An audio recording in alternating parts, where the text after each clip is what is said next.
Tu as devant toi deux chemins de voie. Tu es invité, suppliant, couragé, poussé, inspiré à vivre pleinement.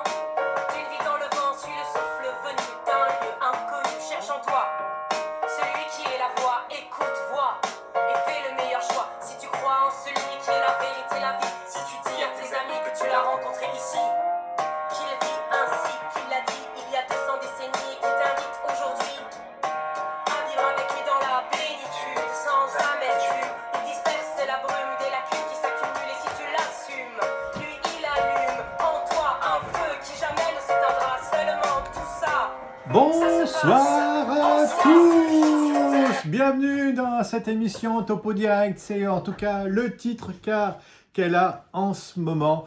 C'est une très grande joie de venir vous rejoindre en direct sur Facebook ou sur YouTube aussi. Bref, nous sommes aujourd'hui pour ce direct, ici même dans mes petits studios de chez Révélateur TV, et accompagné toutes les fois d'un saint ou d'une sainte, et c'est la petite Marie-Madeleine que je vais vous présenter. Voilà. Je sais que j'étais déjà avec elle hier, mais c'est pas que tous les jours, hein, c'est ce que je vous disais. Vous pouvez me poser des questions, là tout de suite, je regarde, hein, d'ailleurs je vais me mettre en direct sur Facebook avec vous, et vous pouvez poser des questions, et hier j'en ai loupé une de vos questions, c'était mais pourquoi ce lundi saint là, racontez-nous un petit peu ce qu'il en est. En effet, lundi saint, mardi saint, enfin toute cette semaine, toute l'octave de Pâques, eh bien c'est en direct que vous pourrez poser vos questions et intervenir, d'accord? Donc si j'arrive à retrouver l'écran, moi je vais pouvoir voir un peu vos questions. Donc n'hésitez pas. Voilà, j'y suis, j'ai trouvé, voilà. J'espère que ça va pouvoir fonctionner. Je vous commente l'évangile et je vous dis un petit mot sur l'actualité, comme toutes les fois, comme chaque soir. Et je bavarde avec vous pendant 20 minutes. N'hésitez pas à laisser un petit message, c'est toujours sympathique. Likez et puis partagez cette publication, soit sur Facebook, soit bientôt sur Révélateur YouTube. Bon, voilà, alors, comment ça va? Moi, je suis un peu fatigué aujourd'hui, c'est normal. Après la grande semaine sainte, on est claqué. Le lundi saint, ça avait été, mais là, aujourd'hui, on rentre dans le dur. C'est, bon, ben, voilà, hein, c'est Marie-Madeleine qui pleure ou Marie-Madeleine qui rit. C'est un peu les deux, gens qui rient ou gens qui pleurent. Et vous, comment vous êtes? Comment avez-vous accueilli les propos de notre président, Emmanuel Macron, hier, hein?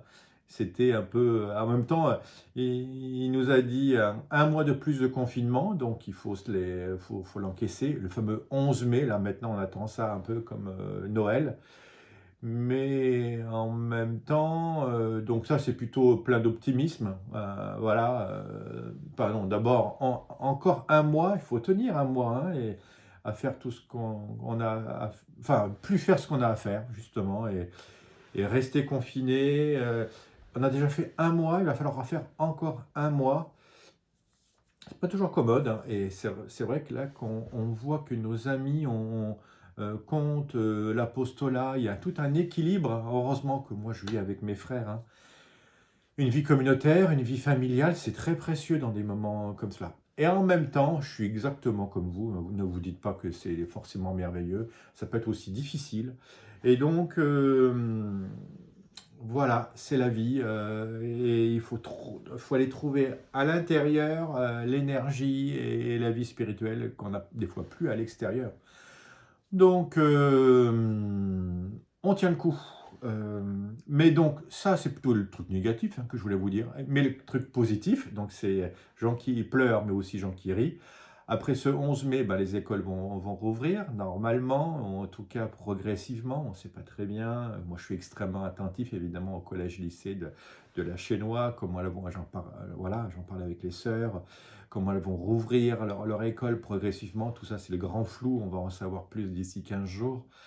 Mais ce qui est très bon signe, c'est que si ça rouvre en mai et donc juin, il y a de grandes chances qui nous permettent de pouvoir faire nos camps l'été prochain, vous comprenez, en juillet et en août. On pourra peut-être même commencer, on n'aura pas à bouger notre camp, on pourra faire du 6 au 26 juillet, le camp de juillet, et du 3 au 23 août. Alors, est-ce que les gens vont quand même inscrire leurs jeunes? Tout s'est arrêté depuis un mois, hein, là, zéro inscription, alors qu'on avait déjà 10 inscriptions à peu près dans chacun des camps, plus à peu près 12 animateurs, 3 à 4 directeurs adjoints par camp.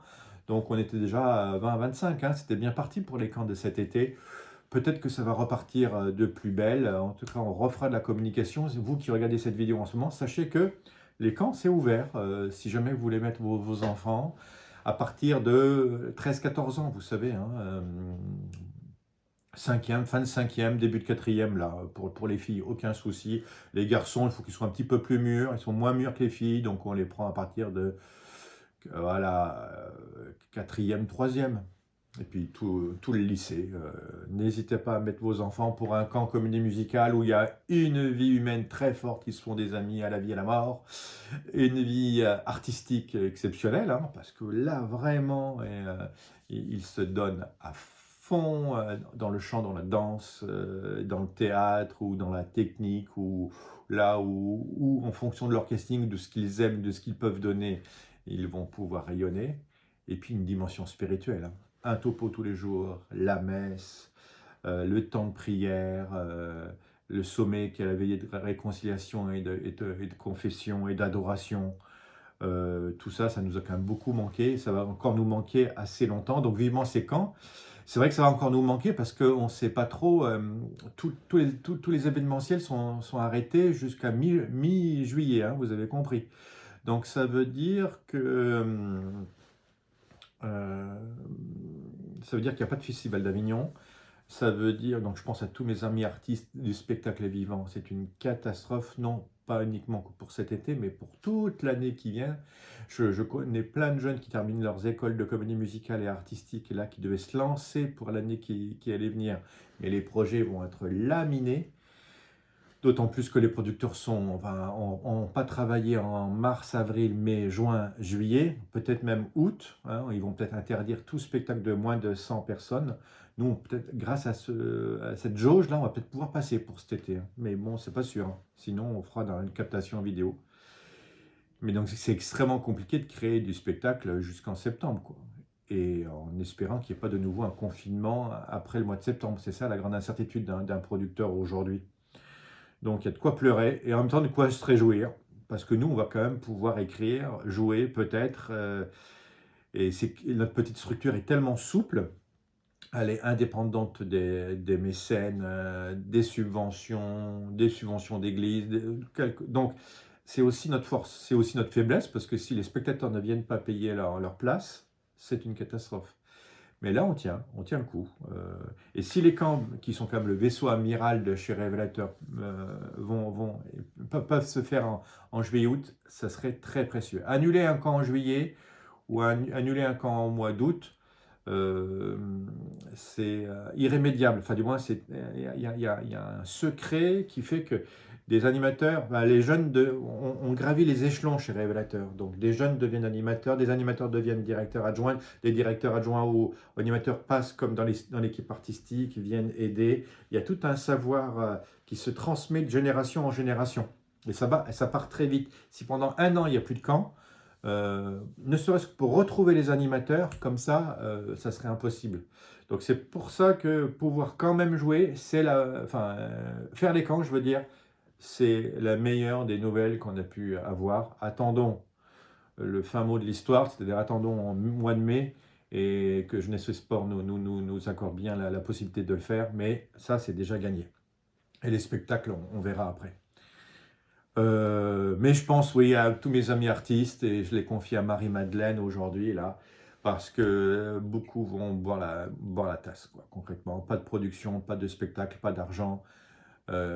Ils ont beau avoir créé pendant leur confinement de belles choses, ils vont pas trouver l'argent pour pouvoir le tourner, quoi. Et en même temps, il y aura une grande soif spirituelle et artistique à la fin de ce confinement. Donc, c'est bien de s'y préparer. Hein, vous voyez, c'est compliqué, personne ne lit dans une boule de cristal pour savoir vraiment ce qui va arriver. Mais il y a de quoi, enfin bon, au niveau événementiel, on prend un gros coup sur la tête. Alors, c'est comme Marie-Madeleine, et je trouve que ça correspond bien à l'évangile d'aujourd'hui. Marie-Madeleine restait là, dehors, à pleurer devant le tombeau. Donc, on peut être un peu aussi sous ce coup-là lorsqu'on apprend une mauvaise nouvelle. Mauvaise nouvelle de l'annulation de l'événementiel et la grande difficulté de l'été prochain, par exemple. Mauvaise nouvelle de la fermeture d'une entreprise, de licenciement, de tout ce qui va suivre. Et donc, on est un peu comme Marie-Madeleine sous le choc. On avait notre petit projet de vie, c'est-à-dire des fois même tout simple, mais aller au tombeau, voir, s'occuper du corps de Jésus mort, mais s'en occuper quand même, et aller le faire avant les autres. C'est pour ça que Marie-Madeleine court avec le parfum d'un très grand prix. De nouveau, elle veut aussi s'occuper du corps de Jésus. Hein. Et il y a de quoi pleurer comme une Madeleine auprès du tombeau. Mais même si vous pleurez, donc vous avez le droit de pleurer, donc allez-y. Mais n'oubliez pas de rester curieux. Voilà, c'est au moins ce que je vous demande. Donc vous êtes un peu prostré, vous ne savez pas quoi faire. Là, c'est la semaine de Pâques. Soyez curieux, hein. Promenez-vous sur les réseaux sociaux, sur YouTube, inventez, gardez la curiosité et des autres, et de Jésus, et de vos frères et sœurs. N'oubliez pas, souvent Jésus passe à travers tout ce que nous sommes. Elle se penche vers l'intérieur, vous voyez, la fameuse curiosité. Enfin, en même temps, c'est un peu normal, puisqu'elle vient s'occuper de Jésus. Hein. Elle est quand même très orientée, hein, très déterminée, cette Marie-Madeleine. Elle se penche vers l'intérieur tout en larmes, et à l'endroit où le corps de Jésus avait été déposé, elle aperçoit 2 anges vêtus de blanc. Donc, elle pleure comme une Madeleine, elle est toute en larmes, elle voit 2 anges assis, l'un à la tête et l'autre aux pieds. C'est complètement fou, ça. C'est Saint Jean qui nous ramène ce détail-là, parce que je suis sûr que Marie-Madeleine lui a expliqué. Mais Marie-Madeleine, elle veut Jésus, elle ne veut pas des anges. Hein, aujourd'hui, le pape, c'est très bien, les évêques, super. Le père Jean-Marie Luc qui vous parle en ce moment, ok, mais c'est Dieu, c'est de Jésus dont j'ai besoin, parce que sinon... il lui demande, femme, pourquoi pleures-tu? Alors ça... Les anges, alors? Est-ce qu'ils planent? Oui, c'est... Non, mais il faut planer grave, quoi. Pour poser la question à Marie-Madeleine, ils savent très bien pourquoi elle pleure. Parce qu'elle cherche Jésus. Eux, ils l'ont... Mais en même temps, derrière, vous savez que Dieu passe souvent à travers les anges, hein, comme il passait à travers Gabriel. Mais pourquoi pleures-tu? Pourquoi vous avez peur? Vous avez peur de quoi, en fait? C'est ce que nous dit Jésus. Mais pourquoi vous pleurez? Pourquoi vous vous lamentez? Vous êtes dans un pays où il y a encore un système de santé, où il y a encore des gens qui gouvernent, il y a encore une police. Par rapport à d'autres pays, d'autres lieux, je peux vous assurer qu'on n'a pas à se plaindre. Hein. Puis qu'est-ce qui vous manque dans votre vie? J'en parlais avec une... J'ai croisé une dame, et promis, j'ai gardé mes distances, hein, mais on a quand même discuté. C'est pas du tout quelqu'un de pratiquant. Et elle me disait, ma fille me manque. Bref... ce confinement, il y a des choses qui nous manquent. Et c'est l'essentiel qui nous manque. C'est ceux qui nous sont proches. Vous n'oublierez pas. Hein. Vous aviez parié sur beaucoup de choses, mais l'essentiel, l'amour, c'est ce qu'elle me disait. Je lui disais, ouais, prendre soin de son corps, prendre soin de son âme. Ah oui, prendre soin de sa fille, de ses grands-parents, hein, des personnes âgées, mais aussi prendre soin de Dieu. Ah oui, prendre soin de Dieu.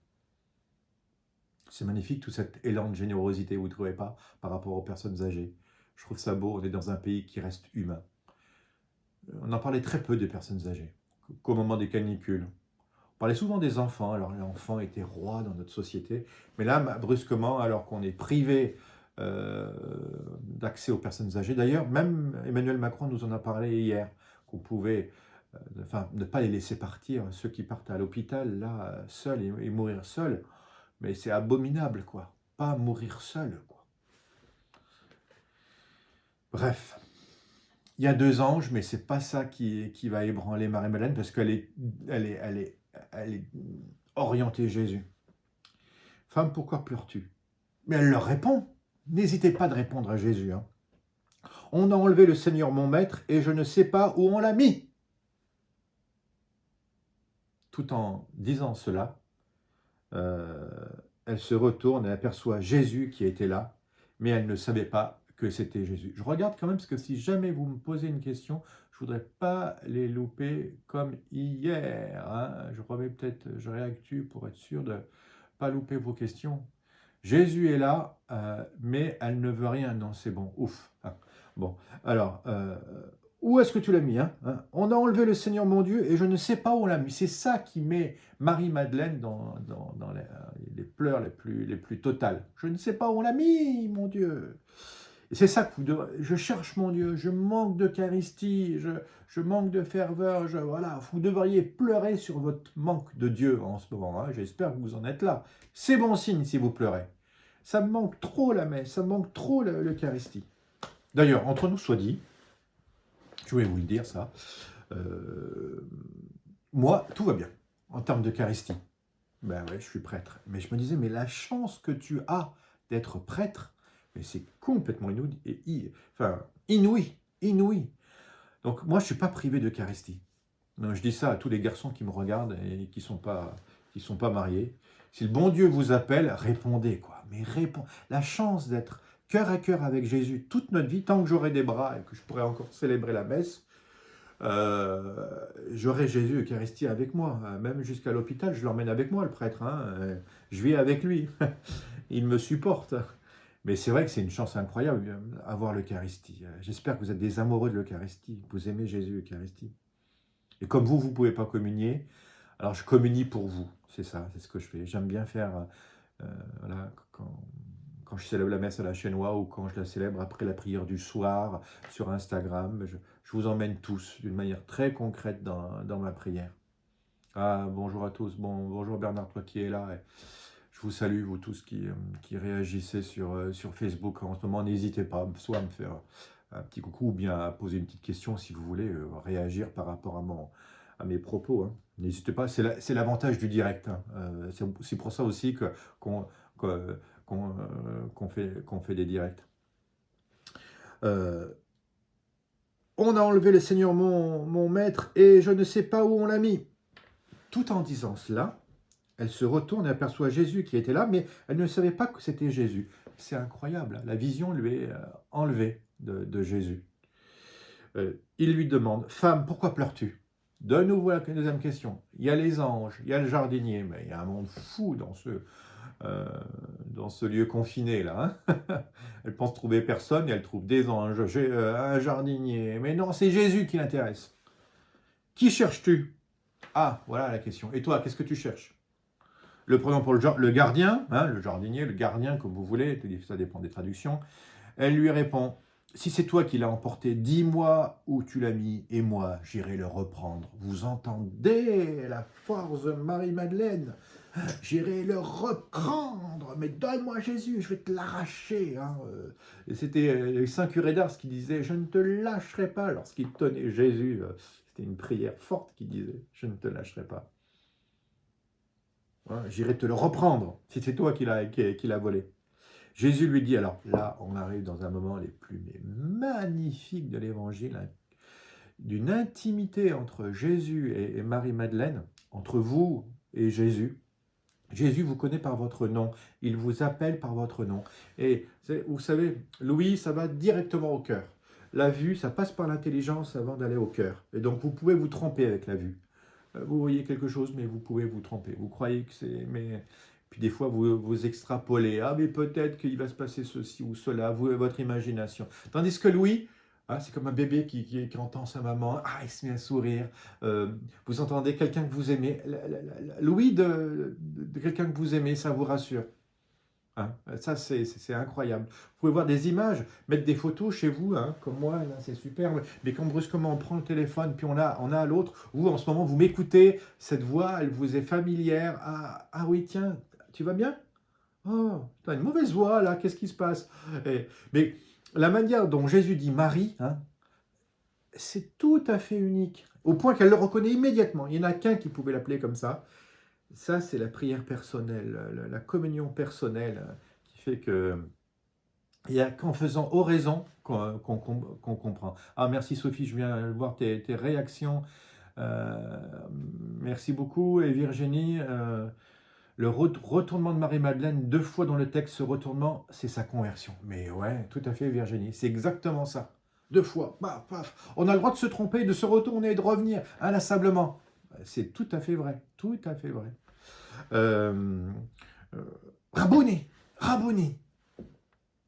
Elle lui a donné un surnom. Ça s'appelle Marie-Madeleine. Il y a des gens comme ça, ils donnent facilement des surnoms.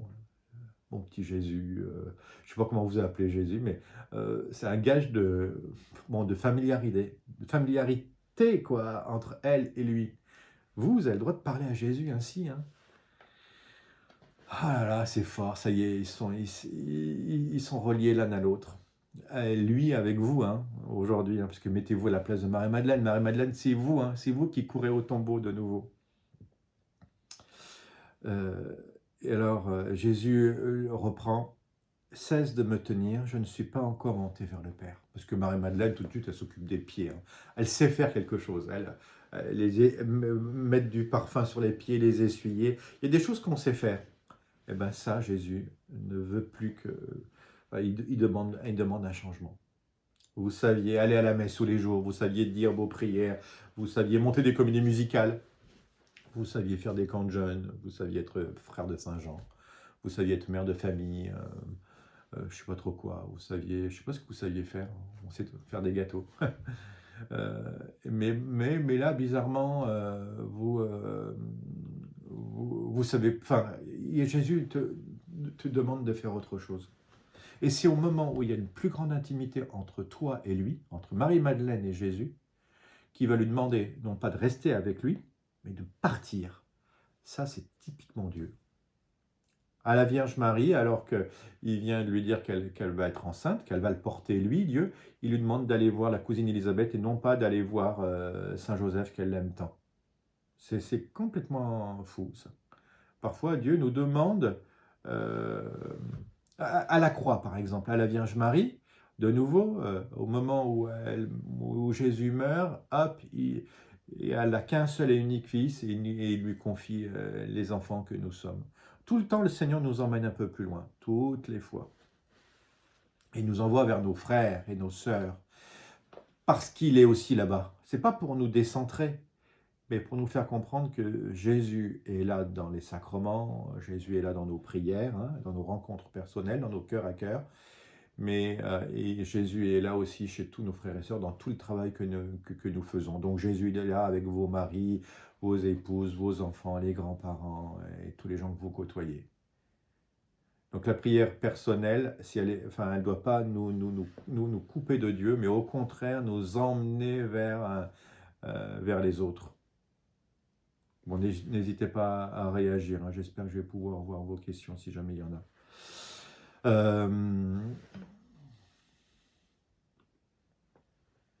Cesse de me tenir, je ne suis pas encore monté vers le Père. Va plutôt trouver mes frères pour leur dire que je monte vers mon Père et votre Père, vers mon Dieu et votre Dieu.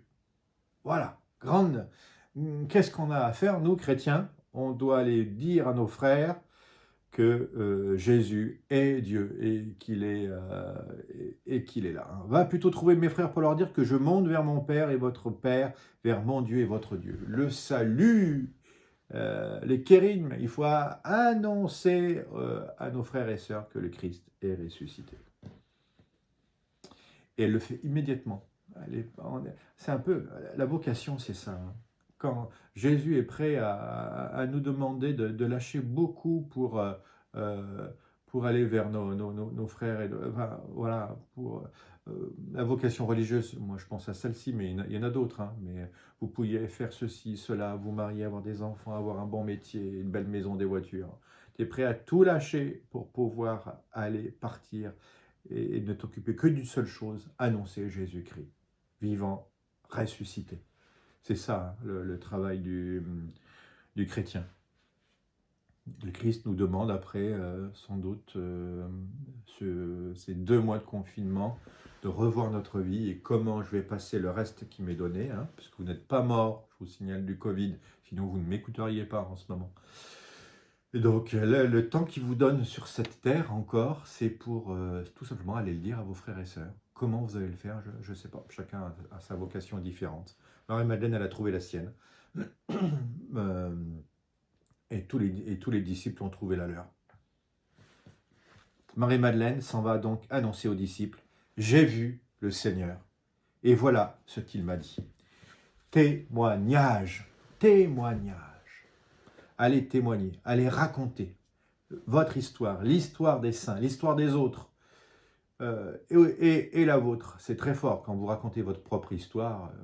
Aussi, j'ai rencontré le Christ, et ça, je vous assure que ça vaut bien tous les grands enseignements. Et le Seigneur n'a pas dit à Marie-Madeleine, va leur faire un cours de théologie, va leur faire un grand topo mystique ou je ne sais pas trop quoi. Non, va leur dire ce que tu as vu. Et ce que tu as vu, c'est que le Christ est vraiment ressuscité. Merci beaucoup d'avoir suivi cette émission. On se retrouve sur Facebook demain. Et puis, je vais poster cette émission normalement sur YouTube. Alors, c'était aujourd'hui les apparitions de Marie-Madeleine. On était mardi saint. À bientôt. On se quitte encore. Toujours, ton ciel se joue sur terre. À très bientôt. Au revoir.